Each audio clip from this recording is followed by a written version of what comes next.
நாங்கள் கேஸ் போடுறதுக்கு காலைல நைட்டு 7 மணிக்கு வந்தோம். இது வரைக்கும் கேஸ் தட்டுப்பாடு இல்லாமல் போயிட்டு தான் இருக்குது.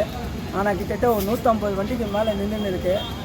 எங்கேயோ போர் நடக்குதுன்னு சொல்லிட்டு கேஸ் தட்டுப்பாடாக இருக்குது. எந்த பங்கும் இங்கே தாம்பரம் சுற்று வட்டாரத்தில் எங்கேயுமே கிடையாது. இந்த ஒரு பங்கை விட்டால் இதுக்கு அரசாங்கம் ஏதாவது ஒரு முயற்சி எடுத்தால் நல்லாயிருக்கும். எங்களை மாதிரி வாழ்வாதாரம் அன்றாட பழக்கிறதுனால எங்களோட வாழ்வாதாரம் பாதிக்குது.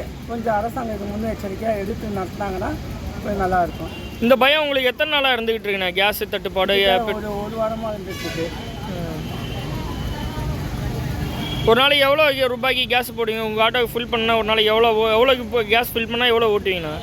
ஒரு நாளைக்கு ஒரு கேஸ் ஃபில் பண்ணால் நான் ஒரு நாளைக்கு 1000 ரூபாய் ஓட்டுவோம். இப்போ அதுக்கும் அந்த மகளிர் இப்போ ஃப்ரீ பஸ் விட்டதுலேருந்து அதுவும் வருமானம் இல்லாமல் போயிடுச்சு. இருந்தாலும் எங்களால் முடிஞ்சது எங்கள் குடும்பத்தை காப்பாற்றி ஆகணும்ல. அது நான் இப்போ நான் வரும்போது மணி 7:15 வந்தேன். இப்போ பார்க்குறீங்களா இவ்வளோ நேரம் நின்றுட்டுருக்கோம். இப்போ டைம் என்னென்னா? இப்போ மணி என்ன 10-10:30 இருக்கும். இவ்வளோ நேரம் நின்றுட்டுருக்கோம்.